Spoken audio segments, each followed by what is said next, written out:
Alright, so Darwin's epic journey. Basically, Darwin came up with the theory of evolution and natural selection, as most of you already know. But how did he come to create those theories? So first, we start with his 5-year journey along the coastline of South America on the HMS Beagle. He went with the plan to collect plant specimens and animal specimens. And now when I'm saying that he went to collect them, I don't mean he put them in nice boxes and shipped them to England. What biologists mean by collect specimen most of the time is take samples, and in the case of animals, sometimes dissect, measure out their insides, stuff them, and then send them to wherever you're from. Now, his main thing is that he saw 3 patterns of biodiversity, and those 3 patterns are that species vary globally, so whereas I may have a species of bird here, it would be different if it was seen in South America, or England, or Africa, because the continent itself has, or the area itself has a specific type of environment, and the species has to properly adapt to that environment. We're not just one giant similar area. So the species need to actually evolve accordingly in order to survive. Remember, the point or the goal in biology is to survive and to reproduce.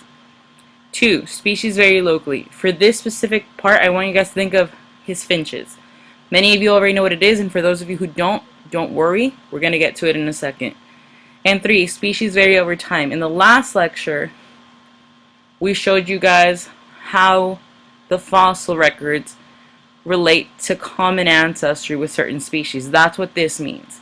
So if I found a raptor skeleton, for example, I can relate that to today's ostrich. Many of the features are there, and we know now because of these features that the dinosaurs that we know eventually became what today is the everyday bird. So very globally. For this part, they're talking about the rheas, the ostriches, and the emus. They're all in different continents, yet they all look very similar. Very locally. So he did notice a lot of these changes in tortoises that he actually was looking at. So their shells may be different because the environment calls for different types of shells. But his main thing are his finches.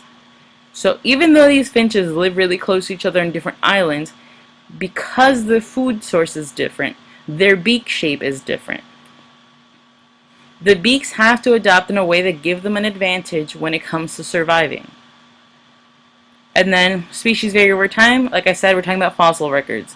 So this thing right here kind of looks like an everyday armadillo. You can see it even without knowing that this wasn't an armadillo. You can see some of the features are similar to anything that you've seen on an armadillo. So eventually he put all the pieces together, went home, came up with his theories, married his cousin, and lived his best life. But before he was a thing, we had Lamarck. So Lamarck is a very special person in the fact that he kind of got there, but not all the way. So Lamarck's theory basically was that animals would evolve over time, but over their lifetime. So his most famous thing is a giraffe. He basically said the reason giraffes have long necks is because you had this tall, fat zebra kind of thing, and it wanted to eat a leaf for whatever reason. Here it is. You have the short neck ancestor. It reaches and it reaches as best as it can, and its neck starts to grow. So that feature goes on to its, so eventually it becomes the everyday giraffe, and then its offsprings will have that feature. But his theory also states that based on any changes, for example, if I'm not using my thumbs will just fall off completely. And then my kids will be born without thumbs. It doesn't really make sense. He kind of had the pieces and he was just trying to make them fit. But it's one of the earlier theories when we come to evolution. So artificial selection. You have natural selection, right? Nature selects. Now artificial selection is a little different. For the most part, it means that they are chosen for a specific reason. The best example I can give you guys is dog breeds, specifically pure breed dogs. I'm going to show you guys this pug. If you notice, it's missing an eye. If you guys have figured out who this pug is, keep it to yourselves, please. So the reason I'm showing you this pug Its face is flat. It's not the only one. Purebred dogs are sick. Pugs specifically, their squished-in nose and their squished-in face causes many of them to have eyes fall out. It's a natural thing. Their faces are too flat, so their eyeballs come out, and you need to make sure to take care of it properly. If not, they're going to have to get rid of it.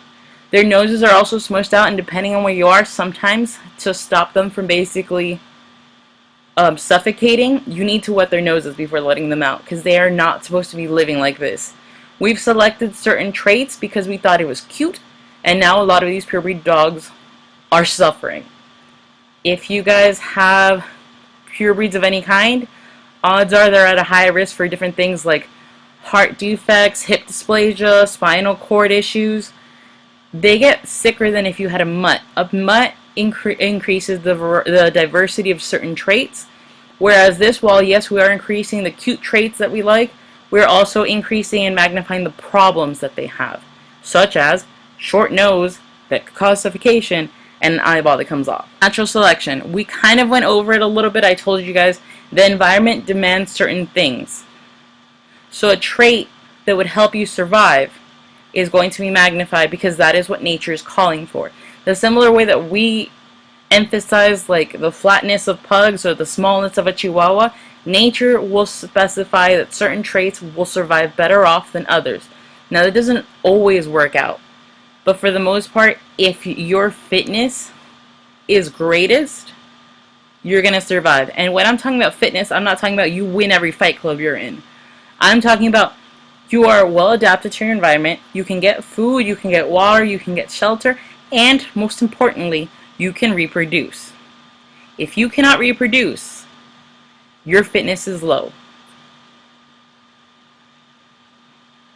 Okay, I kind of already went over that. Common descent, we kind of went over before. So Darwin proposed that over generations, adaptations could cause successful species to evolve into new species. That's what we were talking about before. We all come from a common ancestor. If you're looking at apes specifically, our cousins, quote unquote, are like the great apes. So they already walk on two legs like we do. They use tools like we do. They evolved in similar ways, but because we are different species altogether, you can see that we have a common ancestor. We come from a common descent, but the way that we have evolved are completely different. Okay, so natural selection, how it works. We're going to use this lizard color. I want to use this actual image so you guys can see it. So, let's say that I'm hunting these lizards, and the lizards live in the arboretum for whatever reason. If I'm looking for easy prey, what am I going to find more easier to spot? A red lizard, a brown lizard, well, it's like green, right? A green lizard and a black lizard. So the red lizard's going to be more easy to see for any predator. It sticks out. I'm going to find that one before I find the green one or the black one. Now, those alleles may not be too common because odds are I can probably kill that species off. Some of them may survive and they might grow on to reproduce, but they're always going to be an easy target for predators. So let's say the black lizards, because they're black, they absorb more sunlight. Remember, these are reptiles, so that means that they're going to be able to move faster because they're going to have a higher body temperature. So they're going to move faster, which means that they can escape predators, their fitness is going to go up, and they're going to be able to reproduce. So what does that mean? The percentage of black lizards that are going to live is higher than all the other ones. So in that population, you're going to have more black lizards than anything else. This can change depending on the seasons or anything, but for right now and for this example, it's the black lizards. These are fine, but they may not move as fast, so I might be able to pick them out easier. And we already went over this one and how it probably would not last that long. So we talked about beak shape and beak size. This is the phenotype ranges. Basically, it's telling you, you want to be here. You don't want to be here. You don't want to be here. Right? You want to make sure that you have the greatest fitness. And if over here I have the most, if this beak size has the most population, they're going to have the greatest fitness because they are reproducing the fastest and they are living. Genetic drift. So, I want you guys to kind of see it more than just say it. So it basically is the spread of genes, but it's random. If I had all these bugs and I just randomly hit some of them, I wasn't aiming for a specific one. I just said, I'm going to kill as many as I can, and I swap them. It's a random thing. So now the ratio has changed, whereas before it was half and half. Because I randomly changed the allele frequency, this changed as they reproduced. I'm going to have less blue ones because magically, at random, I killed the blue ones. Now, before we even go anywhere, please pronounce this right. It is allele, not allele, not allele. It's allele. It drives me insane when you guys say allele. Allele is a 9th grader who took biology last year. Allele is a gene. Make sure you know the difference. So the bottleneck effect. This one, again, is better if I show you. So think of this as my normal population, right? I have all my animals and variety, lizards, birds, whatever example you want to use. And now something dramatic happens. Let's say a fire, a hurricane, whatever. Only certain people survive. Now you see here I have red, yellow, blue. And these, out of the random disaster, are the ones that survived. Now these are going to go on, and they're going to reproduce, and now my next generation is different. Yes?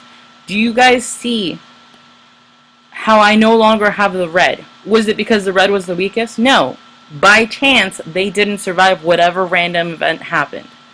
And then, as the surviving individuals go on, they fill up the new population just like the bugs that I showed you guys before. The ratios are now changing. Okay, the founder's effect. So basically, this is going to have to do with migration. So I have this gigantic number of bugs. It's kind of similar to the bottleneck effect, but this is more migration than anything, right? So from my group of bugs, some of them moved on to whatever one. Let's say these went to the right corner of whatever bin I'm using, and these went to the left, and they created their own little population.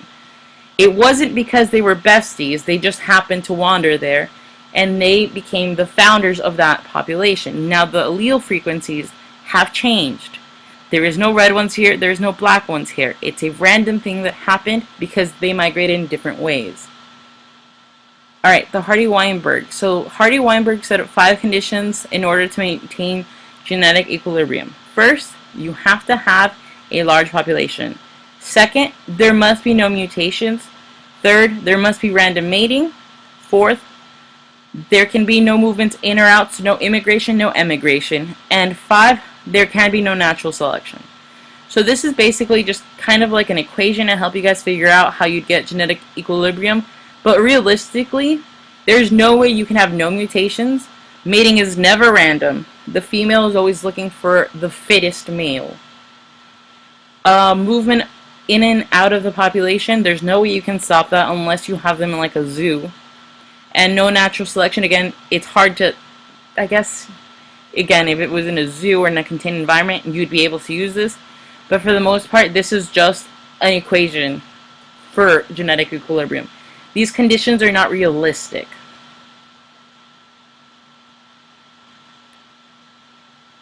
Alright, sexual reproduction and allele frequency. So when you go through sexual reproduction, you're adding diversity. So you're shuffling some of the genes around. Asexual reproduction is slightly different in the fact that you're basically making a clone. Sexual reproduction, you don't have to worry about that. If I have, for some reason, a gene for blonde hair, even though I'm a brunette, my kid ends up with blonde because the dad also has a gene for blonde hair, but he himself is not blonde. That makes sense, and now we've introduced a variety into the genetic gene pool. I should have said gene pool. Gene pool. Alright, isolating mechanisms. So, remember when we talked about how the finches lived on different islands? That's what we're going to be talking about specifically. So, let's go to the ending. This is my finch.